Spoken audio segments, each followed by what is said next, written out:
Y'all are getting a double daily dose of cope because I have more articles to go over and we're going to just go ahead and push through. Pennsylvania is a swing state, so I know automatically that the whole state is not red. But because all of the swing states swung towards Trump, we're all in our find out season. And that goes for these campgrounds, the national parks and the forest and all of that are being impacted by Doge and all of the cuts that they did. So this is just where we are, and it's summertime. So these states and these cities and these local economies that deal with tourism and all of that, they're now suffering. Here's an article. It says Doge closed campgrounds at Pennsylvania's biggest lake. Now the locals are suffering. I'm doing this because we're going to see this multiplied by all of the campgrounds, national parks, national forests, and all of that have been impacted by Doge's cuts. And for the people that were like, yay, let's go. All of these cuts are impacting these because these are the people that would go through and make sure that the campgrounds are cleaned, that would open and close the campgrounds, that would make sure that the bathrooms are functioning. There were reasons why these people were employed. It wasn't waste, fraud, and abuse. It was to make sure that there were no people out there kidnapping folks and then taking them to campgrounds to do whatever they do. These people had a job that was important, and it also supported the actual campgrounds, forest, or whatever. They were supporting it because people were paying to go there. So these Doge cuts were so erratic and dumb. Anyways, let's get to the article. On a blustery Memorial Day weekend, customers trickled into 7 Points Bait and Grocery, looking for fingerling trout and night crawlers for scoops of sweet and salty ice cream, caramel ice cream, and propane refills. They browsed the racks of tourist sweatshirts too, most of them emblazed with Raystown Lake across the front. Judy Norris, 81, has owned the store by Pennsylvania's largest lake for 49 years, though, and she's seen enough seasonal Saturdays to know the foot traffic wasn't adding up as summer unofficially kicked off. We're way off, maybe 40 to 50% down, Norris said, beside the bait tank. This is Memorial Day weekend. You normally can't move in here. The parking lot is usually jammed. Just down the road along the shore of the lake in Huntington County, gates to some U.S. Army Corps of Engineers campgrounds were shut, and the hundreds of campsites beyond them sat vacant. The playgrounds were empty. A headline at a local newspaper at Norris's store spelled it out. Campground closures impact businesses. In March, the Army Corps' Baltimore office announced that 300 of its campsites on the 8,600-acre lake would be closed indefinitely due to executive orders driven staffing shortages.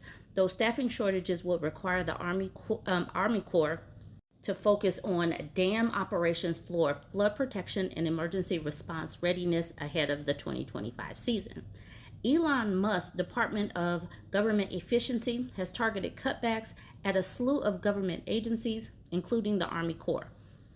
The Lake's 7 Points, Susquehannock, and Nancy's Boat to Shore campgrounds, all popular and often booked far ahead of summer, were closed, and the Army Corps began refunding campers who had made reservations. In addition, further north in Tioga County, Tomkins Campground on the Tioga, Hampton, and Cowanesque Lakes also closed, along with its swim beach and boat ramp.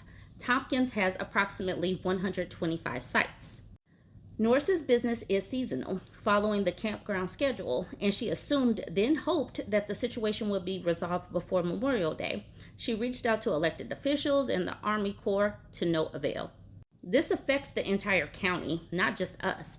This is recreation. We're talking about campsites. This isn't hurting anyone and is not going to save the government any money by closing these campgrounds.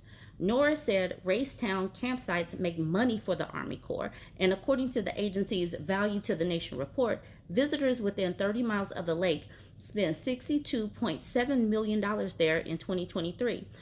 Of the 1.2 million visitors that year, 313,135 were campers or overnight visitors. Last week, Army Corps spokeswoman Cynthia Mitchell said there had been no change to the campground shutdown order. If there are staffing issues at Raystown, Norris and other business owners have wondered why a portion of the campgrounds instead of all of them. Mitchell said the Army Corps explored all available resource options prior to making the decision to close access to Raystown's campsites. Norris says she has to reduce staffing plans for the summer as a result of the shutdown. There is absolutely a trickle-down effect to all of this. Tourism officials in the region have been reminding the public that Raystown Lakes, its trails, boat launches, and concessions remain open for the summer, but acknowledge the pain of the campground closures. Yes, it is definitely having an impact here, said Matt Price, executive director of Raystown's Lake region, but there are dozens of private and state campgrounds where people can stay to get close to the lake. Because of this, because of all of the dumb cuts, this is going to expand bigger and further out than the campsites. And like I said earlier, this is going to be multiplied because there are all types of forests and national parks and national treasures where people would go that are being cut down and staffing fired for dumb reasons because Doge doesn't know anything. Elon Musk is not smart. He was not cutting because of waste. He's just cutting because, I don't know, he's on ketamine or whatever.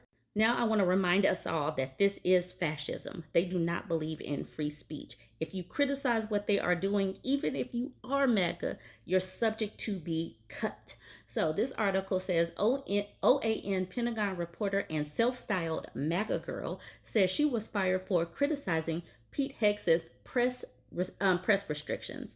Gabrielle Cuccia, a former Trump White House staffer, wrote that the defense secretary's rules are antithesis of MAGA values. OAN chief Pentagon correspondent and former Trump White House staffer Gabrielle Cuccia, who describes herself as a MAGA girl, says she was fired from the unabashedly conservative cable news network for criticizing Defense Secretary Pete Hegseth's restrictions on the press.